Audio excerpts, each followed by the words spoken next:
We've seen how modern economic growth diffused through the world. It started in England, it spread out like the ripples of waves on a lake surface. But why did it go to particular places? Geography matters a lot. Proximity to already rich markets matters. The conditions of the natural environment, the government policies all matter. I'd like to take a deeper dive today into this question. What happens within individual countries that determine whether that country gets on a path of rapid economic growth and development, or whether it remains mired in poverty? There are lots of reasons that are good explanations for why some countries advance and others get stuck. But what's true is that those good reasons don't all apply to all places. The real art of economic development is to make a good judgment. What's happening in this particular place? Not on average, but if there's a country that is facing an economic crisis, if your country is stuck in poverty or stuck in instability, what needs to be done here and now? How do we make a diagnosis? Well, I was lucky in my own work in thinking about this because I got to watch close up a wonderful diagnostician do her work. That's my wife. She's a clinical pediatrician.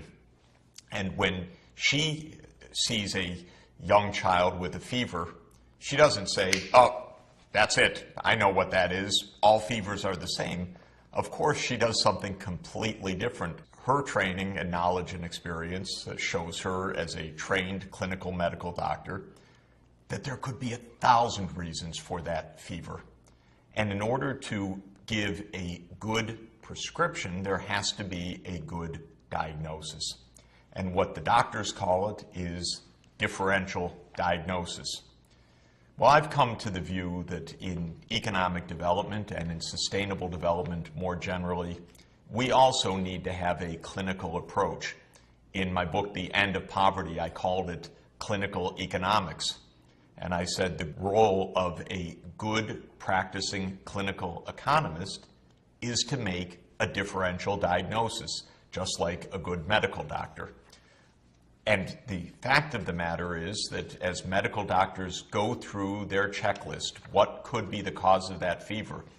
Is that an infection? Is it something more serious?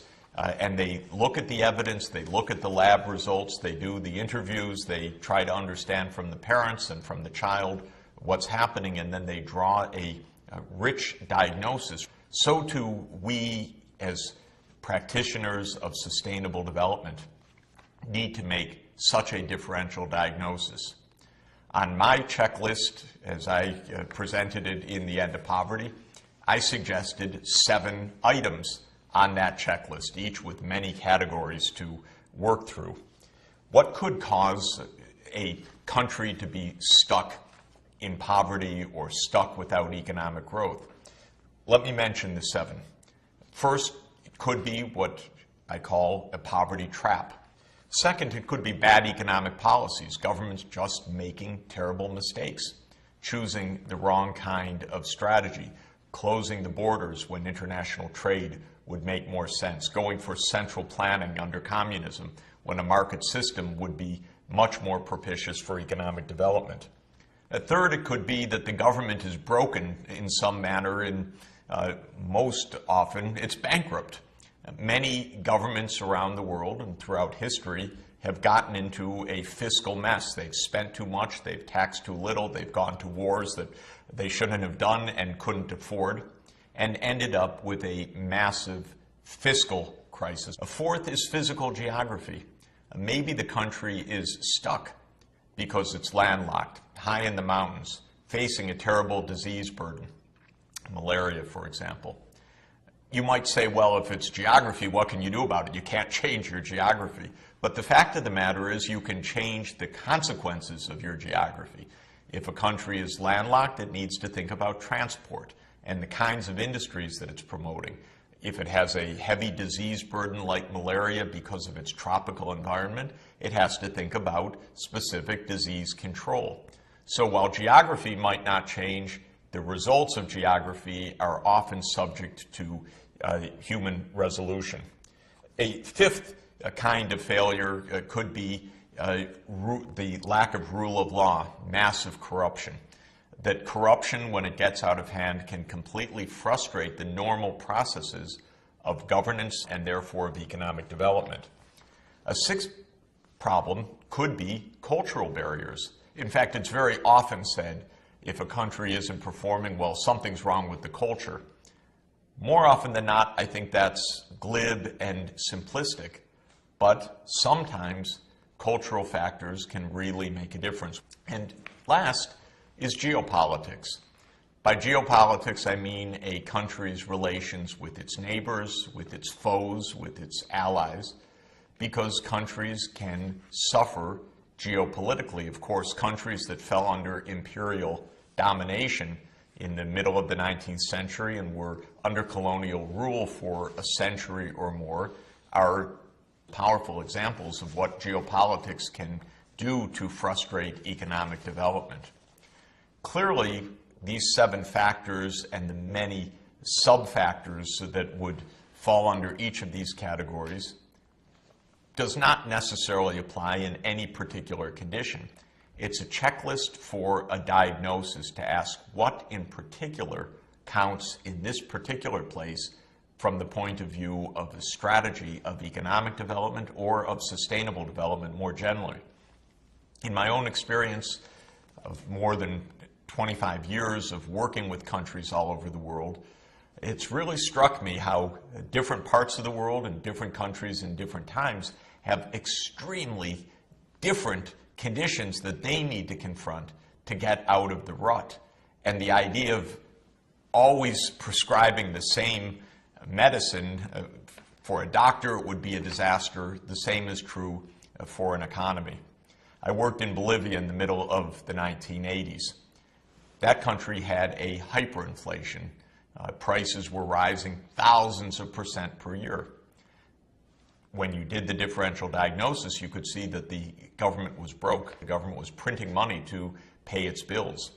And therefore, what was required most of all was to get the budget under control in short order so that this fever of hyperinflation could be broken.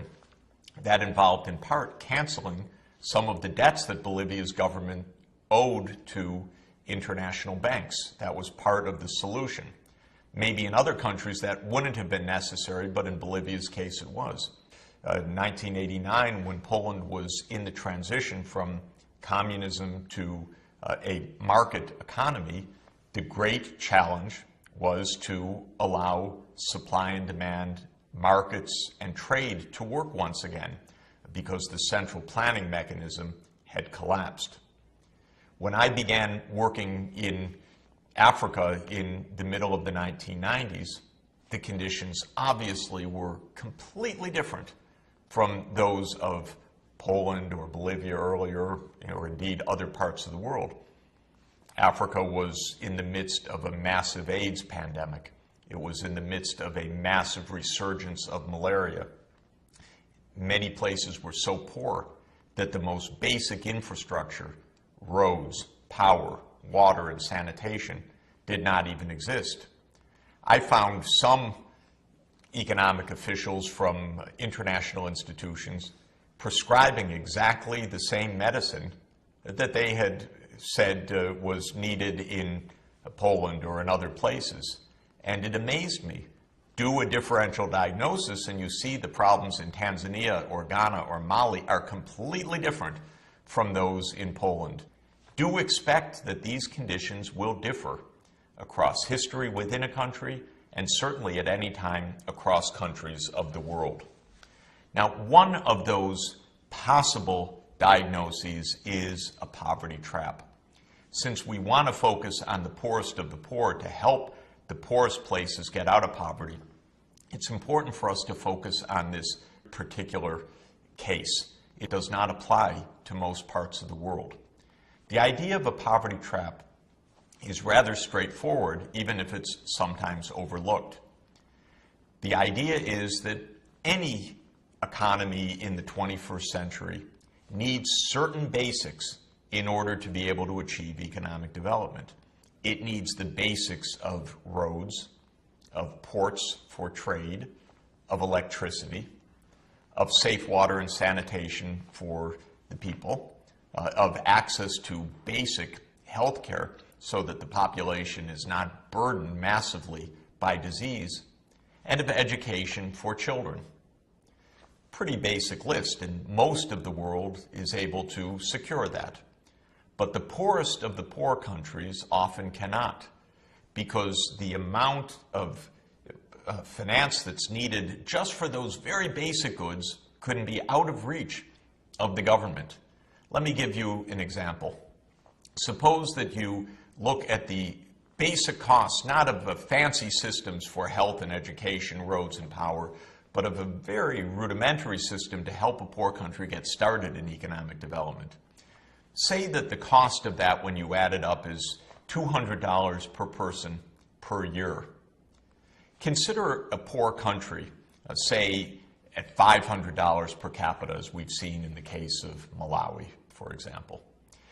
The budget for Malawi might collect 20% of the national income for public provision of goods and services and investments in infrastructure.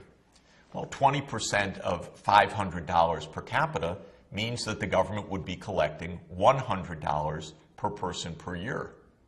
But we just said that the minimum needs are $200 per person per year. So the government of Malawi may be staffed with wonderful people and they know just what to do. They've made a great differential diagnosis. They even have plans on the shelf for schools, for clinics, for roads, for power, for water and sanitation. But how are they going to pay for it? They are trapped in poverty because they know what to do, they know the investments that need to be made, but they don't have the money for it. There are two ways to break the poverty trap. One way is to borrow that extra money and then have the economic growth that results help to pay off in the future. If global capital markets worked well, that would be a remedy. But private markets and public lenders say, well, that's a poor country. That's too much of a credit risk. We can't lend to it, even if our loans would trigger the development that would allow them to repay. So the capital markets solution doesn't work all that well. The alternative is to get a boost of help, a short-term boost, sometimes called aid or sometimes called official development assistance, so that a country like Malawi could fight malaria or build the classrooms for its kids. This is a pretty proven method, and it really works.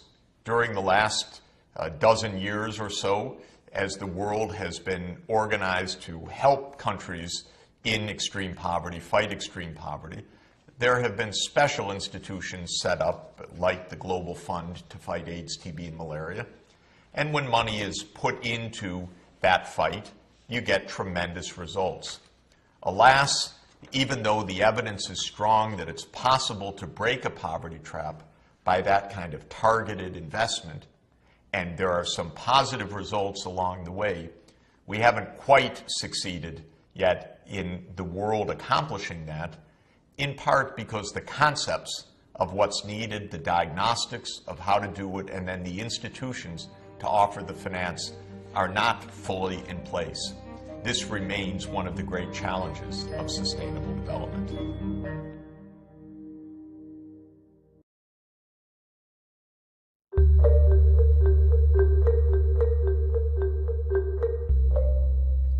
Poor countries, and even poor people, are often blamed for their plight. You better do something better. It's your culture, it's your bad government, it's your corruption. Well, sometimes those factors play a role, but often poor countries remain poor in part because they live in very difficult places on the planet. Physical geography is one of the 7 main categories for a good differential diagnosis of economic development, though it's one that strangely is often overlooked by economic practitioners. I'm not exactly sure why that is, because when in fact you're standing at 14,000 feet above sea level on the Bolivian Altiplano and wondering why this country is having some problems, it pretty much strikes you in the face looking at those gorgeous mountains surrounding you and the snow-capped peaks, that while its natural beauty is absolutely superlative, the cost of doing business there could be pretty high. And indeed, when you look carefully at how geography affects the diffusion of economic growth, you find that it's very powerful and that it gives very strong indications of how today's poor countries should focus their attention, their resources, and their problem solving, because a lot of it involves overcoming these physical difficulties. Look again at the map that we've seen now several times of the gross domestic product per person on the planet. Remember how income per capita at the very low levels in tropical Africa, for example, in South Asia, in a few other parts of the world, is concentrated geographically. That's not an accident. Those places have difficulties in terms of physical geography that have impeded the development of those regions, have meant that as the concentric waves, ripples coming out from the epicenter of global growth have spread throughout the world, they often haven't reached these remaining poor places. This is a map of the world's large urban areas. And we can see the cities of populations above 1 million and the mega cities above 5 million shown in this map. And while you find large cities in most parts of the world, take a close look and notice the high proportion of cities along the coasts of the continents. And for those that are in the interior of the continents, very often they are along major rivers, so that they have at least waterborne trade, the kind that Adam Smith talked about more than 200 years ago as being the low-cost kind of trade. And that is one of the major reasons why large cities have developed and grown where they have. Being on the coast, being near ports, being near major rivers has been the key to a vibrant economy with a division of labor that promotes productivity and that allows for economic growth because of access not only for exports to world markets at competitive costs, but also for the ability to buy inputs from the rest of the world and bring them for processing or for local use. Now, if we identify the major ports of the world and then ask about the proximity of the world's populations to those ports, we learn some very interesting things. Have a look at this map where each black dot is a major port. And one can then look at the distribution of the world's population within each country and ask how far is that population from the nearest port. If it's a landlocked country, there's an added problem. There is a nearest port, but the nearest port, by definition, is in someone else's country. So not only do you have to go overland to reach that seaport, you have to cross a political border as well. And that can be a major hindrance. In the map that you're looking at, countries are shaded according to the average distance of their populations from the closest port to each part of that country, and then averaged over the country. You can see that the places in Western Europe, in the United Kingdom, in the Arabian Peninsula, along the eastern coast, United Arab Emirates, Oman, these are places almost by definition right at the port. These are countries that are advantaged by very low-cost transport conditions. England, with its many rivers with its coastal access, and London as a city on the Thames able to engage in great international trade was made possible because it has the advantage of a great river and great access to world trade. But the large continental countries, take Russia shown in red here, meaning that its populations are very far from the closest port, have a big disadvantage. And Russia did not develop a lot of trading cities. There's St. Petersburg up in the Baltics, but for most of Russia, the cities are land-based and face huge overland transport conditions. Have a look at Africa. Almost the entire center of tropical Africa is in red. Not surprising. Most of the countries shown there are landlocked countries. Africa has the largest number of landlocked countries in the world. And it means for those countries, populations are far from the ports and politically far from the ports as well, because of the problem of crossing a political boundary even to get to the nearest port. Turns out that countries' abilities to engage in international trade and thereby to be part of the wave of global growth is strongly related to the evidence shown in this picture. The countries that have proximate access to international trade have tended to grow better, faster, and earlier, and those that are landlocked and far from the ports have tended, with some important exceptions, to be laggards in the process of economic development. Now, the next map shows yet another crucial aspect of physical geography. We know that energy is at the core of the ability to engage in every economic activity, whether it's farming, industry, services, transport, home conveniences. Energy is vital. And we know, indeed, that the steam engine really represented the whole takeoff of the Industrial Revolution, because for the first time in human history, humanity could use coal and thereafter fossil fuels more generally, coal, oil, and natural gas, as a major source of energy for the world economy. That gave a profound impetus to modern economic growth. But the distribution of these fossil fuels that have been so important for the world economy over 2 centuries is highly varied. Some parts of the world are blessed with massive deposits. Other places in the world have almost none. In the 19th century, coal was king. We did not yet have in the economy even the internal combustion engine in the automobile using oil.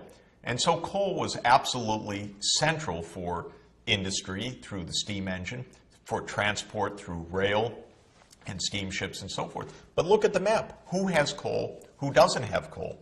Well, England, of course, has it. Western Europe has lots of coal. The United States, Russia, Africa.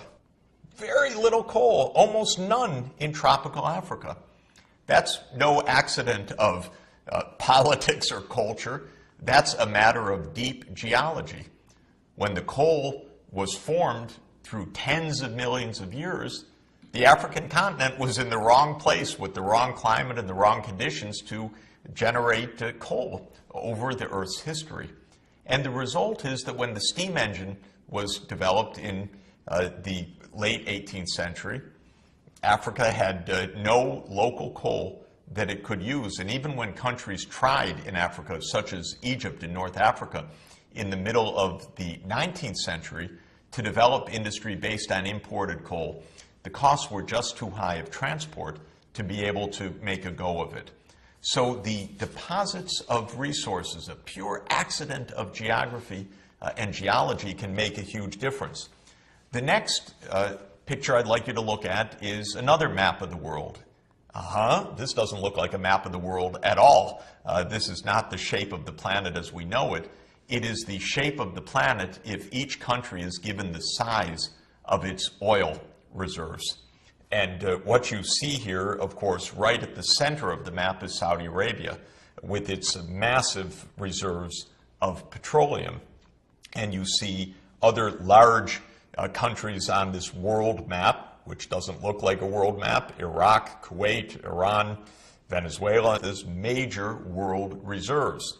The United States shows up there. It's used up a lot of its historical legacy of reserves. Where's Africa? It barely shows up on the map because only a few places in Africa, Nigeria and Angola, and now a few finds in other parts of Africa, have given Africa the home-based potential of petroleum. And when one measures these reserves relative to the national populations, of course, the differences are even more vast. Some countries have massive reserves per capita, a country like Kuwait. That leads to huge income per capita. Other countries like Mali or Niger or Chad have populations with no oil to speak of, or just tiny amounts. And they have suffered from the absence of traditional fossil fuel energies of any kind. They have something up their sleeve now with modern technology, lots of sunshine.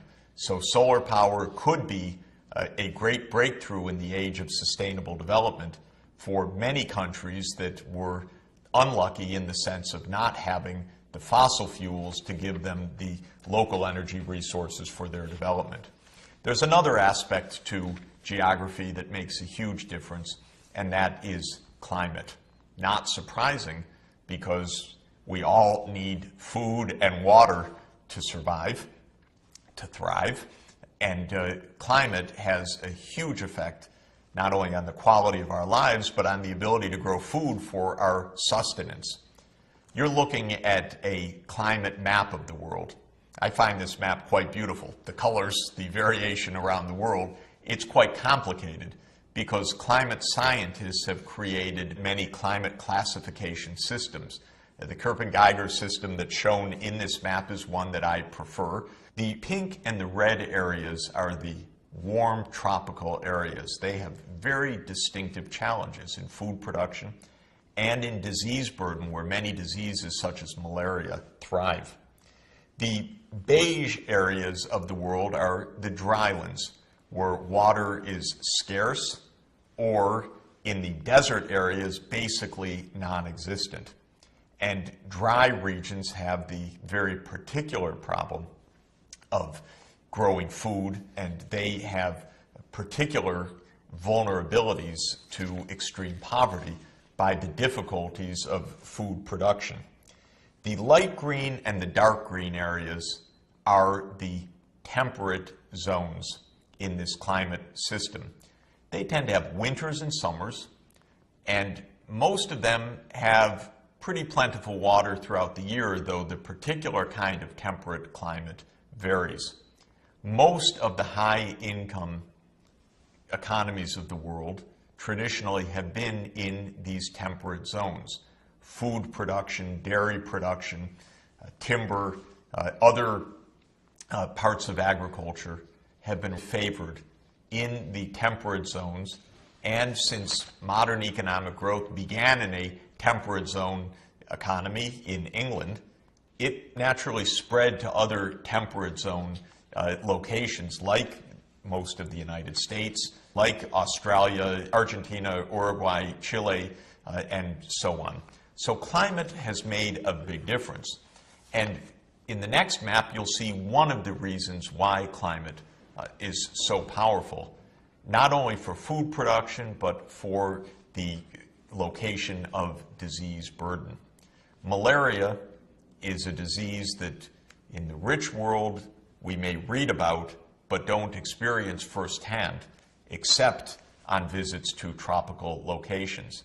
And that is because of the physical environment. It's a disease that is only transmitted when temperatures are above about 65 degrees Fahrenheit.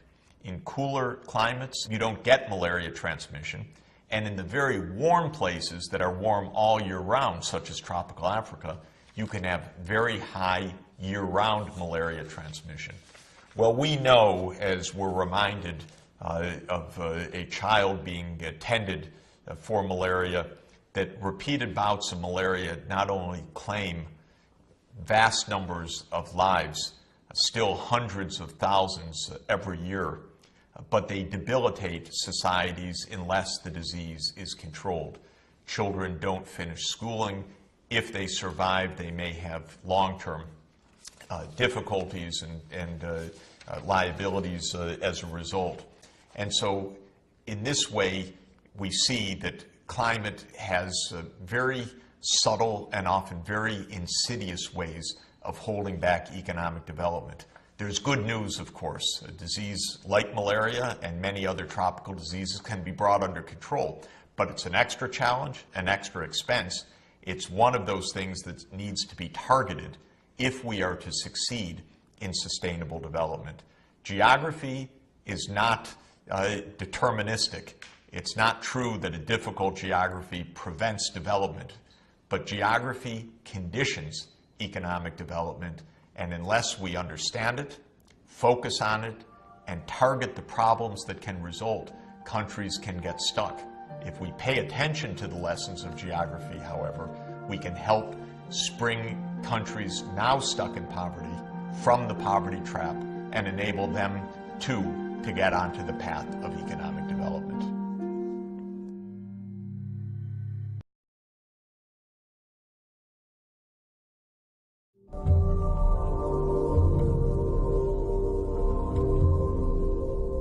We're making a differential diagnosis of why countries get stuck with very bad economic performance. We've looked at how poverty traps can hold poor countries in a grasp, preventing them from making the basic investments to move forward. We've looked at how physical geography, the presence or lack of fossil fuels, the proximity or distance from the coast, the nature of the climate system, can shape economic development. Very often people turn first to culture as the explanation of why some places are ahead and others behind. It's often quite glib because rich people like to say we're rich because our culture is better, rather than to say we're rich because we have lots of energy resources, good coastal proximity, and a healthy climate. And rich people often like to blame poor people for their problems. Say, well, they're lazy, they're not working very hard. And throughout history, places that were once poor and they became rich were known, quote unquote, as lazy places during their period of poverty. And then once they became rich, their culture was used to explain their hard-working ethos. So culture can be a bit of an optical illusion, a little bit too easy sometimes as an attribution or a cause of a country's conditions. And we should remember that cultural phenomena, people's beliefs and attitudes, their views towards their appropriate roles in society, change over time as well. So culture isn't a fixed monolith. I believe culture has a role, however, though not as big a role as is sometimes thought. And we should focus on those attributes of a society's values, its norms, its attitudes, as ways that can be promotive or barriers to sustainable development. I want to focus on three. One is on demography and population, the second on education, and the third regarding gender. When we look at the population challenge, a good place to start is this world map of the fertility rate. The total fertility rate in a country, you'll recall, measures on average the number of children that a woman will have during her lifetime. It looks at the age-specific fertility rates for women in a society and then says if women age 20 to 25 on average have this many children, women age 25 to 30 have this many children, and so forth, then on average over the course of a woman's lifetime and her reproductive years, an average woman in this society would have this number of children. What the world map shows is the tremendous variation in our world today in the total fertility rate. In many parts of the world, especially the high-income world today, fertility rates are below 2. That means that each woman, on average, is having fewer than 2 children. It means, since half the children are boys and half the children are girls, on average, each woman is having less than 1 daughter, or if you say 10 women in total would be having fewer than 10 daughters. You can see that when fertility rates are below 2, so that on average each mother is not replacing herself in the next generation with a daughter, statistically speaking, that the population would tend to be stable or declining. When the total fertility rate is above 2, then the population would tend over the longer term to increase. So if in the high-income world on this map we see total fertility rates below 2, we also see in some of the world's poorest countries, and notably in Africa and in parts of South Asia, total fertility rates above 4. And in many rural areas in low-income tropical Africa, we have total fertility rates above 6. That is, a poor household would, on average, the woman would be having 6 or more children. This tremendously affects economic development because with very large populations of young children, poor families have a very difficult time providing the basics for all of their children. Maybe just the eldest son is able to go to school, and the girls are married at a young age or work in the fields without a proper education. And that means that in the next generation, those young girls will grow up without the literacy and the skills that they need to help their own lives, their own children, and the national economy to be productive. So countries that have made a transition from high fertility rates to low fertility rates have tended to have an advantage in economic development. Countries that have still today very high fertility rates tend to have much lower economic growth. To a certain extent, this is a matter of income itself. It's not really a matter of culture. Poorer families living on farms tend to have more kids and have less access to family planning, to contraception. The girls don't have access to schools and don't go to school and are married young and begin having children at a very young age.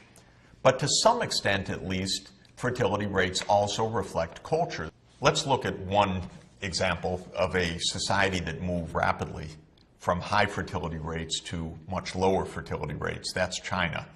They did that by and large through a government policy known as the one-child policy. And while it's been very controversial, notice the implications of this policy. What has happened is, in a very short period of time, family size has come down rapidly, and parents have invested intensively in their 1 or sometimes 2 children. And so that within one generation, the levels of education, health, nutrition of Chinese young population has soared. This played an enormous role in China's very rapid economic development. So some places, by virtue of culture, politics, history, have still very high fertility rates. Other places have made a rapid transition to lower fertility rates, and the record shows very clearly that those countries experience faster economic growth, better health for the children, and higher educational attainments. Over time, this fertility rate shapes the population dynamics, whether the population is rising or declining in overall size, and the age distribution of the population shown here by the age population pyramid, so-called. What these pyramids show are the numbers of boys and girls, or men and women at various ages, showing the age structure of the population. If you look at Japan's population, for example, in 1950, when fertility rates were still rather high, the number of children at the bottom of the pyramid was much larger than the number of their parents and far larger than the number of the grandparents. By 2005, the shape of that pyramid had changed considerably. Japan had reduced its fertility rates, partly as a result of culture, partly as a result of economic development, partly as a result of public policy. And so now the number of children were actually fewer than the number of parents because the fertility rate had come down below 2. And the whole age structure, therefore, wasn't a broad pyramid with a big, big base of young children, but was now much more similar in numbers of population at all ages. By the middle of this century, because of the continuing low fertility rate, the population age structure will be an inverted pyramid. Few children, many more older people. And that's how the transition occurs when fertility rates come down. Most of today's very poor countries have that big base pyramid, huge numbers of very young children to be supported. How are they going to be educated? How are they going to get the health care and the nutrition that they need?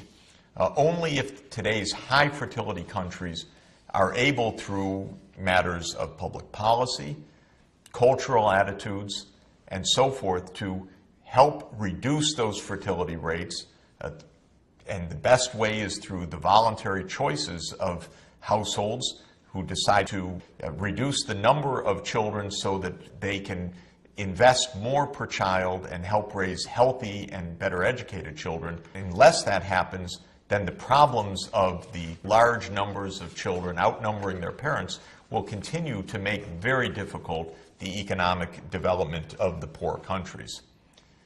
Another cultural phenomenon involves attitudes towards education. Some poor societies, even in a state of great poverty, by tradition, by culture, focused a huge amount of effort and attention on literacy. Korea is one such country. Korea, even when it was impoverished in the middle of the last century, had a very high literacy rate. And there was always great attention in Korea's modern history to broad-based literacy. Well, that's a cultural attitude as well as a government policy, and it's done very well for Korea since the middle of the century and the terrible Korean War that took place and devastated so much of Korea. In South Korea, we've seen some of the most successful economic development ever attained, some of the fastest economic growth, and with a rather widespread prosperity. A huge part of that has been facilitated by this continuing commitment to broad-based, high-quality education. And indeed, this shows up in international test scores. What you're looking at here are the rankings on international testing in science and math. Where's Korea? Right at the top. It's not the richest country in the world, but it is right at the top ranks, number 1 or number 2, definitely in almost every test and category within the top few countries in educational performance. This reflects not only public investments in education, but it reflects parental support for their children, urging their children to excellence. It reflects a culture that has long strongly valued education and thereby made it possible for Korea to become a world leader in technology and one of the fastest growing countries in the world. A third cultural attitude that deeply influences patterns of economic development are attitudes towards women. Do women have rights? Are women participating in the labor force? Do women face massive discrimination? So gender equality or inequality also has political aspects, but culture plays a significant role. Once again, as with fertility and as with education, there are big differences around the world in attitudes towards gender equality and attitudes towards women, even in the physical safety of women from violence. One can see the many, many ways that this influences economic development. There's probably not a society in the world where women still do not face at least some discrimination. It took tremendous political effort, social mobilization, and a lot of courage of women to break through this discrimination, even in places today that we view as close to gender equality, if not fully there. But there are many parts of the world, of course, where women still face profound, profound barriers to their economic participation, to their political participation, to their role in society. What are the consequences of that? A society that tries to run on half its brain power, on half its human capabilities, blocking the role of women in problem solving, in economic leadership, in a political role. A country that's running only on half its human resources is bound to fall behind countries that are empowering all of their citizens, women and girls as well as men and boys.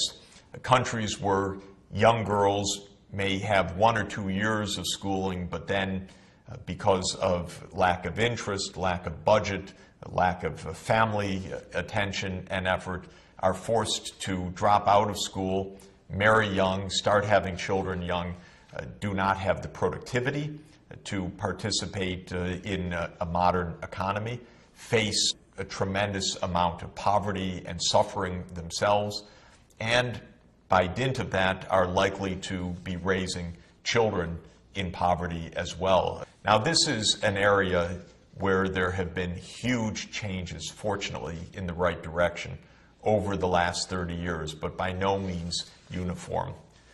Look at this wonderful picture of the Rwandan parliament. It may surprise you to know that Rwanda's parliament is not only more than half women, but has the highest proportion of women in its parliament in comparison with the rest of the world. And women's participation in politics has soared in Rwanda, and it is rising in other parts of the world, though still with huge inequalities and still a tendency towards men dominating political power. In Rwanda, you can see the wonderful benefits of this turn towards women's empowerment. Rwanda has made astounding progress in reducing child mortality. It's making big progress in improving education. Social conditions have improved dramatically. And while there are many factors that are contributing to Rwanda escaping the poverty trap, the role of women in the parliament, in my opinion, has played a significant role. Not only are these women powerful role models for young girls in Rwanda, and I think Rwanda's success in light of this experience is a very powerful message for countries that are still lagging behind. Don't try to develop with only half of your citizenry. Take the lesson that a country that is mobilizing all of its citizens, its girls and women as well as its boys and men, is a country that's going to have more success in the 21st century.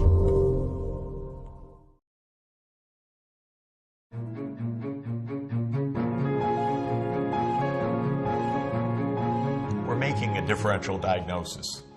A country is sick, it's stuck in poverty, its economy is unstable, it's failing to achieve sustainable development. What ails that country? What kind of prescription should be applied? And we've seen that there is no one answer to such a complicated challenge. And indeed, several major categories of potential ills need to be examined. We need a kind of checklist. Is the problem a poverty trap, where government and society knows just what to do but can't afford to do it, so it needs financing? Is the problem physical geography, being landlocked, being in a tropical environment burdened by disease, lacking the energy resources needed for development? Is the problem cultural? Perhaps discrimination against girls and women, lack of attention to education, lack of attention to reducing high fertility rates. Well, on that list, we definitely need a politics checklist. We know that the role of government in economic development is crucial. Government is vital for building infrastructure, for the roads, power transmission, the port services that are vital for any economy to develop. Government is essential for human capital development, meaning the health, the education, the nutrition of the population. If the government isn't performing, the schools will be miserable. Health conditions will be poor. Diseases will run out of control. What happens to a poor person in society, a poor family that can't make ends meet? The children in such a family, unless supported through government programs, will lack access to vital things, proper health, proper nutrition, access to education, the ability to develop skills so that that poor child will be able to escape from poverty. Government is vital for the rule of law.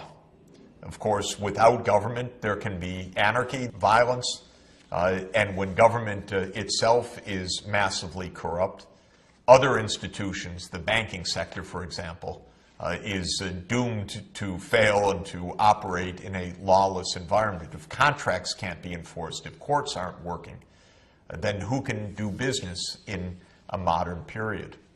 So when we see a country in crisis, in addition to the checklist of culture, poverty, geography, we want to look at the political situation. And we want to look at politics across several dimensions. We want to look at whether the government is managing properly the investment in infrastructure.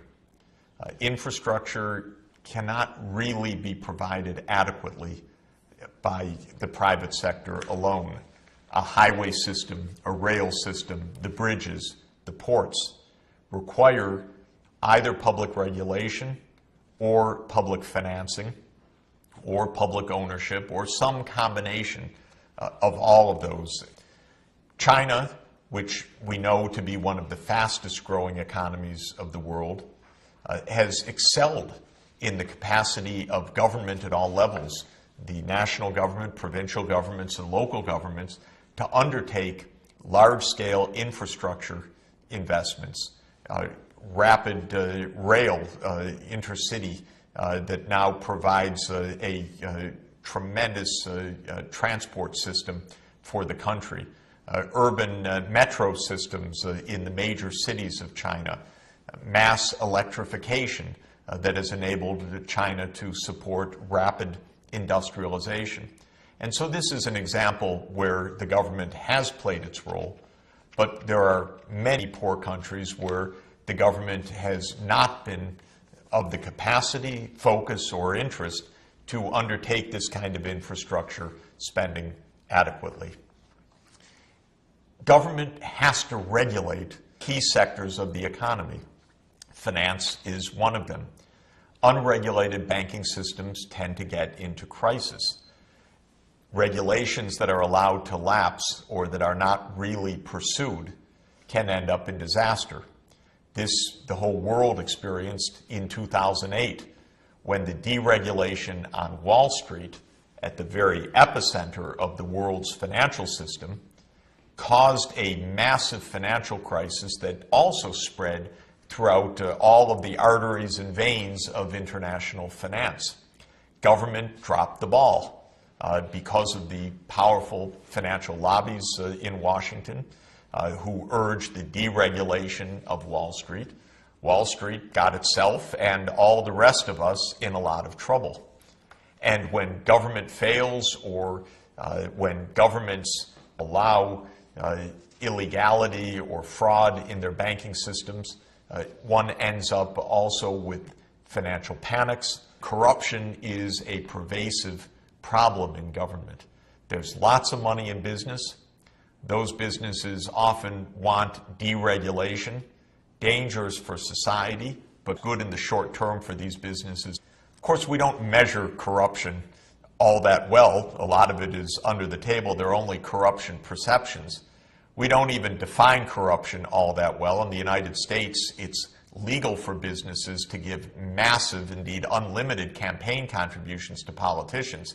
And so what I would call corruption is sometimes perfectly legal, but it's not classified as corruption. So when we look at a map, for example, of corruption perceptions as measured by surveys, in this case by Transparency International, we learn something, but we don't learn everything that we need to know about this problem of political failure. One thing we see is that many poor countries, again, look at tropical Africa, at some of the landlocked countries, corruption perceptions are quite high.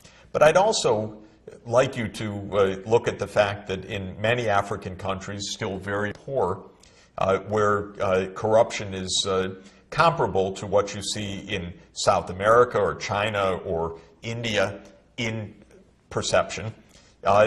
You have a lot of poverty, but not evidently corruption out of control. This underscores another point. Politics matters, but it doesn't explain everything. Geography, culture, poverty traps are also extremely important. Let's not fall into the trap of single explanations. We don't give aspirin for all fevers, or shouldn't, and for the same reason, we shouldn't say that corruption is the cause of all economic crises. We need that differential diagnosis. Now, another major job of government is to resist poverty. Not only to help poor people meet their basic needs as a matter of basic social justice, but also to ensure that poverty doesn't simply replicate itself generation after generation. A poor child growing up in a poor family faces many obstacles, of course. Maybe health and nutrition are worse. The neighborhood conditions, the environmental safety is likely to be worse.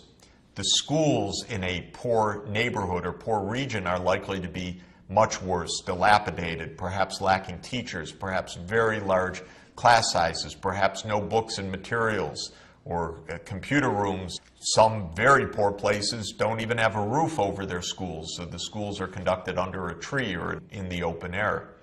So children growing up in poverty are likely, unless in some way given a boost, to be poor themselves as adults.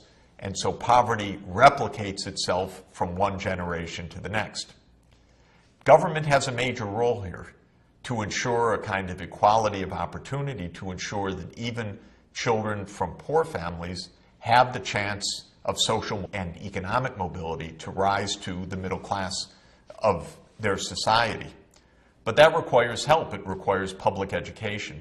It requires access to early childhood development investments, safe daycare for children, good nutrition programs, preschool, all demonstrated time and again to be tremendously powerful in enabling children, and especially children from poor households, to get that added step up so that they have a good shot at prosperity and at joining the middle class of their societies. But governments differ a lot in their readiness and the quality of their response to this challenge of poverty. If you look within the high-income world, the so-called group of the Organization of Economic Cooperation and Development, OECD, the 30 roughly countries in that group, there's tremendous variation between governments that invest heavily in social areas, in protection against poverty, in provision of social services, and governments that invest relatively little. If you look at this graph of public social expenditures as a share of national income, you see at the high end countries like Sweden and Denmark, the social democracies in Scandinavia, with very large investments.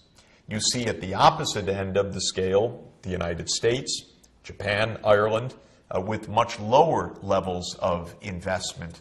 The consequences are that children in countries with lower levels of social expenditure have a much higher risk of growing up in poverty and a much greater chance of themselves ending up as leading poor households as adults. You see here the poverty rates across the OECD countries. Where are the poverty rates the lowest? These are poverty rates both shown for children in the bars and for the total population with the diamonds shown in this figure. What you can see is that the lowest poverty rates for children are in Denmark, Finland, Norway, Iceland, Sweden, those social democracies in the Nordic region.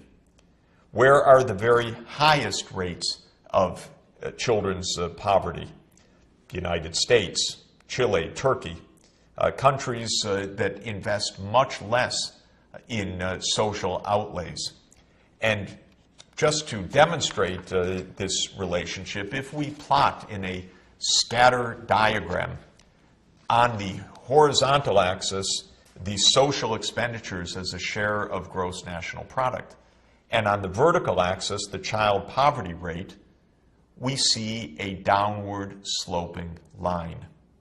We see countries that invest relatively little in social areas as a share of GNP having high child poverty rates, whereas countries like Finland, Denmark, and Sweden that invest high levels of national income in social areas having very low child poverty rates. In other words, politics matters. Even among high-income market economies, there is a huge variation of those that attend to their poor and also thereby create conditions for social and economic mobility, and those that more or less leave their poor to their fate and also have the result that poverty replicates itself across generations. But I do have to be clear, in order to reduce child poverty, in order to be able to fund those higher levels of social expenditure as a share of national income, those governments that do so have to collect higher taxation. They say to their citizens, we can address problems of poverty, we can carry out our government functions, but that requires taxation to cover the bills of government so that it can carry out that role. So if one looks at the share of taxes in GNP, once again it's the Scandinavian countries at the very high end paying the bills in order to reduce child poverty, to make investments in education and in infrastructure and the environment. And it's countries at the other end of the scale, like the United States, which has a low tax to national income ratio, thereby invests much lower shares of national income in the social areas, and as a result has much higher inequalities of income, much higher rates of child poverty, and much lower rates of social and income mobility across generations. That's a kind of scourge for societies when they become so divided. Remember that in sustainable development, one of our pillars, one of our goals is social inclusion, that everybody should have a chance. And in our differential diagnosis, we need to focus on the role of government. Is it doing its job to make sure that a poor child has her chance or his chance to get ahead? If government's doing that, it provides a major boost for sustainable development.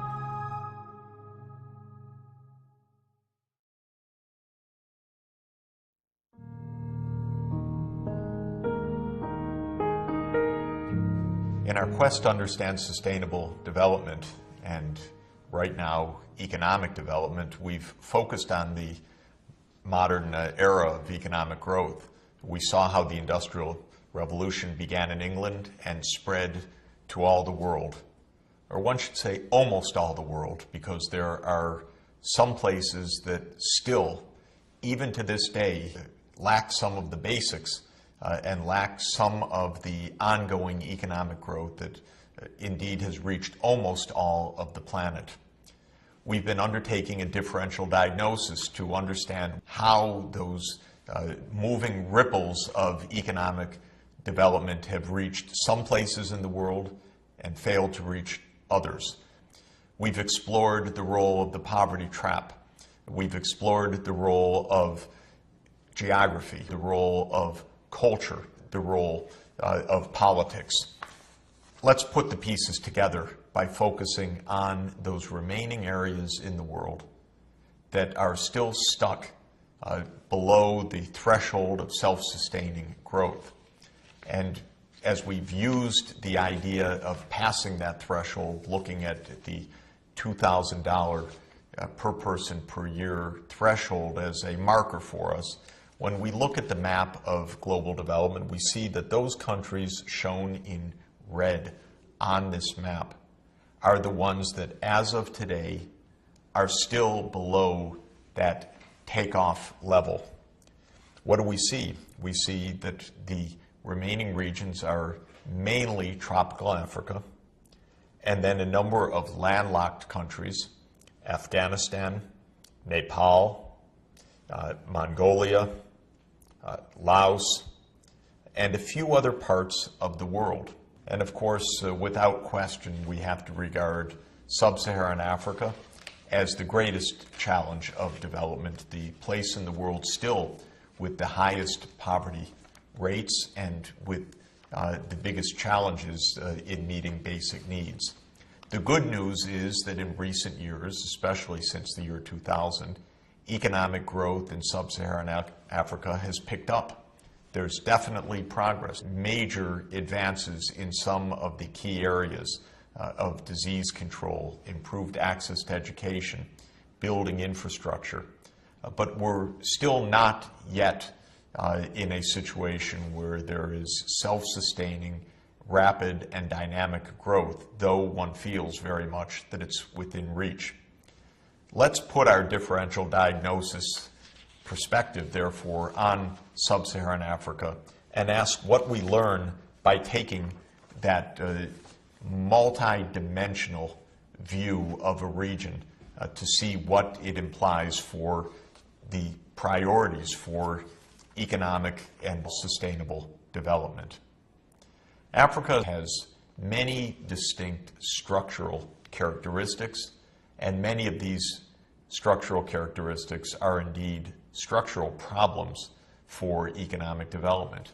If you look at the region of poverty in Africa, that is below the Sahara Desert, but above the southernmost countries, one is defining essentially the region of the tropics of Africa, between the Tropic of Cancer at 23 degrees north latitude and the Tropic of Capricorn at 23 degrees south latitude. And we know that the African tropics have many distinctive features that are relevant for economic development.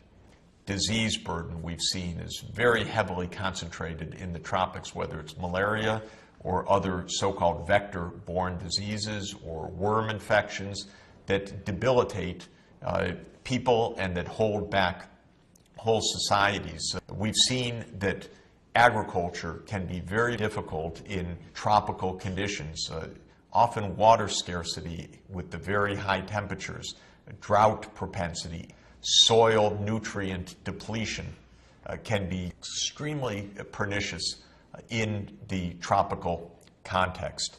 So this is one feature that needs to be addressed. Nothing impossible about these challenges, because diseases like malaria are fully controllable, but they need to be controlled. We've seen that Africa has a distinctive feature of the most landlocked countries of any continent in the world. Roughly 1 in 3 African countries is landlocked. 15 out of the 49 countries of sub-Saharan Africa. That's a big problem. Why is that? Well, part of the reason is the colonial legacy. Remember that nature doesn't draw national boundaries, politicians do. And when the politicians divided up Africa, they divided it up into little parcels, often cutting natural ecological areas, dividing ethnic groups by artificial boundaries, leaving a legacy of great difficulty, making it hard for populations even to reach coasts. In many parts of Africa, the coastal physical environment is rather hostile. In East Africa, the eastern coast tends to be very dry. The trade winds come up to the coast from the east. They do not provide precipitation right on the coast, but as the highlands in the east coast carry those trade winds into higher altitudes, then the rain is distributed in the interior, what's called orographic rainfall, or rainfall that is caused by the uplift of the mountains, in this case the highlands of East Africa. This means that the high population densities in East Africa are not at the coast, but are in landlocked interior countries like Rwanda, for example, or Uganda, where there's much more rainfall than one would find in their port of Mombasa, Kenya, which is in a much drier region. So the distance from the ports has to do with history. It has to do with political boundaries. It has to do, some historians think, with the long legacy of even slave trade, which caused populations in their self-defense to move more into the interior. It has to do with the fact of rainfall being more propitious and able to support food production, often away from the coast and in the interior of the continent. We know that in many, many other ways, the colonial legacy has played a very difficult role. Have a look at the map of European colonial rule in Africa as of 1914. The first thing you see is the entire continent, with the exception of Ethiopia, was colonized. Africa was divided among the European powers. And the story of how it was divided is a rather shocking story. Actually, Africa was one of the last continents to succumb to European imperial rule. That may seem strange because Africa was very poor throughout history, therefore very vulnerable, as exemplified by the slave trade. So why wasn't it colonized earlier? Europeans attempting to move to the interior of Africa in the earlier parts of the 19th century to colonize succumbed to malaria and to other tropical diseases. The disease burden actually prevented Europe from colonizing Africa until the latter part of the 19th century. Then what happened? Well, you could perhaps ascribe it to tonic water. Tonic water is water with quinine, but quinine is a natural preventative or curative to malaria. And when quinine was discovered and then mass-produced by the British and then by the other imperial powers, that enabled Europe to dominate Africa through military means. The Europeans were brutal vis-a-vis the Africans, but strangely polite and diplomatic among themselves. They sat down at a conference table at the famous Berlin Conference of 1884 and 1885 and said, "Gentlemen," because of course it was only gentlemen around the table, "let's divide Africa in a very civilized way." Civilized for us, without any civility vis-a-vis the Africans. And by 1914, you had a map of Africa that was divided in all of these arbitrary political divisions. This has left a legacy of wrong borders, of high landlockedness, of European domination over many of Africa's natural resources, so that the resource earnings have been extracted and end up in tax havens around the world rather than in the treasury coffers of Africa itself. The European powers did not provide education. Indeed, there's a documentary record showing we don't want to educate the local population. That would be a political risk for us. And so when African governments achieved independence, often there were just a handful of people with a high school, much less a university education. The infrastructure physically that the European powers left behind was also strangely deficient. Have a look at a comparison of the map of the Indian railway system, built largely during the British colonial period in India, with the map of Africa's railway system built largely during the period of colonial rule.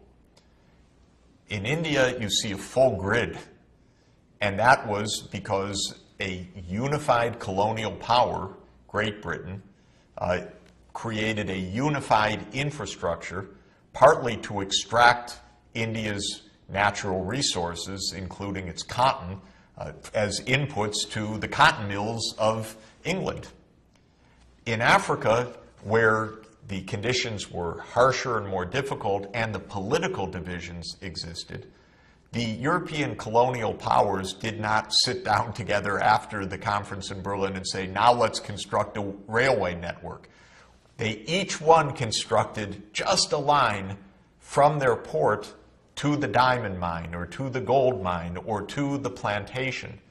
And so the rail system in Africa is not a full grid, but is just spurs that go to a few locations. And this has a much greater burden for Africa.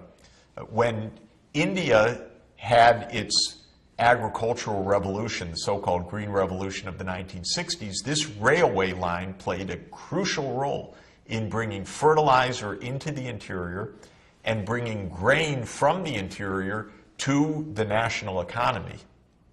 But in Africa, the rail can't serve that purpose. It doesn't exist. It still has to be built, even in the 21st century. So the legacies of colonial rule in Africa have been very, very tough. This isn't an explanation of everything.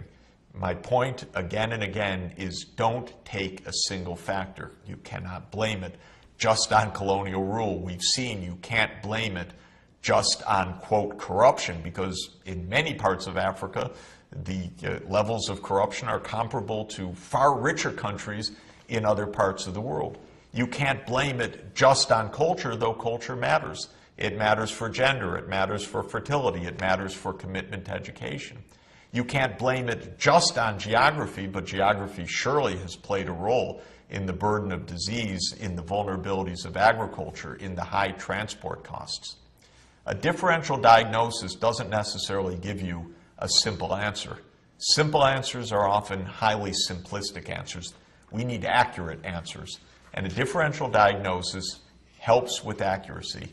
It identifies several of the challenges that need to be addressed, even though Africa and other countries still stuck in poverty may face added burdens.